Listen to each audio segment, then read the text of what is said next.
इस नए स्टोरी का नाम है लुकिंग फॉर मॉमी। स्टोरी के शुरू होते ही हम एक ऑर्फनेज को देखते हैं जहाँ पर बहुत सारे बच्चे एक साथ रहते हैं। उसी ऑर्फनेज में हम नैनी को देखते हैं जो कि बच्चों को बहुत खुश रखती हैं, उनका ख्याल रखती हैं। लेकिन इन्हीं बच्चों के बीच में हम एक छोटी सी लड़की को देखते हैं जो कि अपने खिलौनों के साथ अकेली बैठी थी, जिसका नाम है बी।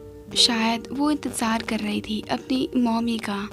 खेलने के दौरान वो वहाँ पर एक कैट को देखती है जो कि अपने एक छोटी सी बच्चे के साथ होती है।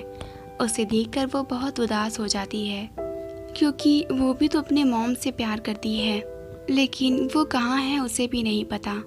इसके बाद सभी बच्चे फ्लोर पर पेंटिंग बनाने लगते हैं। बी भी उनके साथ पेंटिंग बनाती है, लेकिन उसने जो बनाया था उसे देखकर सारे बच्चे हैरान हो जाते हैं। उसने अपनी मम्मी की पेंटिंग बनाई थी और उनके हाथों के बीच में जाकर वो खुद ही सो गई थी, जैसे कि उन्होंने उन्हें गोद में लिया हो और उसे प्यार कर रही हो।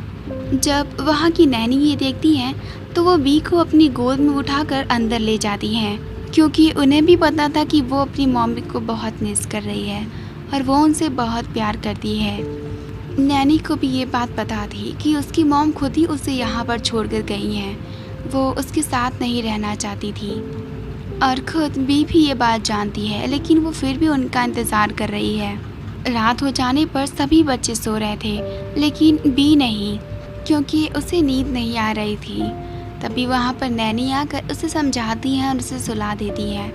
नेक्स्ट मॉर्निंग जब सभी बच्चे पेंटिंग कर रहे होते हैं तब बी भी उसमें अपनी मम्मी की पेंटिंग बनाती है। नैनी ये सब कुछ देख रही थी, वो सब कुछ समझती है, लेकिन वो उसे बताना नहीं चाहती। एक रात चुपके से उठकर बी रिकॉर्ड्स रूम में जाती है क्योंकि वो अपनी मम्मी और अपने घर के बारे में पता करना चाहती थी। वहाँ पर वो पहली बार अपने घर और अपनी मम्मी को देखती है। वो उसे देखकर बहुत खुश थी, लेकिन उदास भी। अगर वो वहाँ पर जाएगी तो क्या वो उसे एक्सेप्ट करेंगी या नहीं, ऐसे बहुत सारे सवाल उसके दिमाग में चल रहे थे। लेकिन फिर भी वो पेपर उठाकर ऑर्फनेज से सीधा बाहर भाग जाती है अपनी मम्मी को ढूंढने के लिए। बहुत मुश्किल से वो अपने घर के पास जा पहुंचती है। दरवाजे पर नॉक करने पर उसकी मम्मी दरवाज़ा खोलती है और उन्हें देखकर वो बहुत खुश हो जाती है, लेकिन उसकी मम्मी नहीं, वो उसे डांट कर वहाँ से भगा देती है।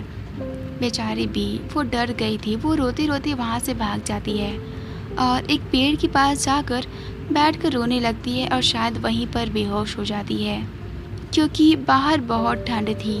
अगली सुबह कुछ लोग उसे वहाँ पर देखते हैं तो वो लोग उसे हॉस्पिटल ले जाते हैं और वहाँ पर नैनी उसे देखने के लिए आती है। वो उसे देखकर बहुत परेशान हो जाती है और बहुत दुखी भी। वो तुरंत उसे गोद में उठा लेती है और उसे प्यार से सहलाने लगती है।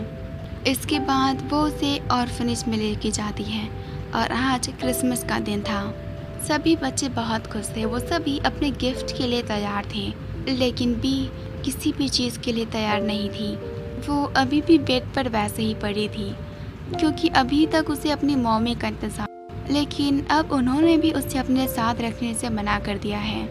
लेकिन थोड़ी देर बाद जब वो उठती है तो वहाँ पर उसे एक गिफ्ट नज़र आता है जिसमें एक लेटर था जिसमें लिखा था, dear b, I love you, I want to be your mommy, nanny. ये लेटर पढ़कर वो बहुत खुश थी, जैसे उसे उसका क्रिसमस का गिफ्ट मिल चुका हो, या फिर शायद दुनिया की सारी खुशियाँ भी उसके पास है क्योंकि अभी उसकी मॉम जो उसके साथ है।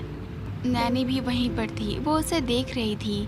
नैनी उसे अपने पास बुलाती है और वो खुद भी दौड़कर उनके पास आती है। वो उसे गले से लगा लेती है।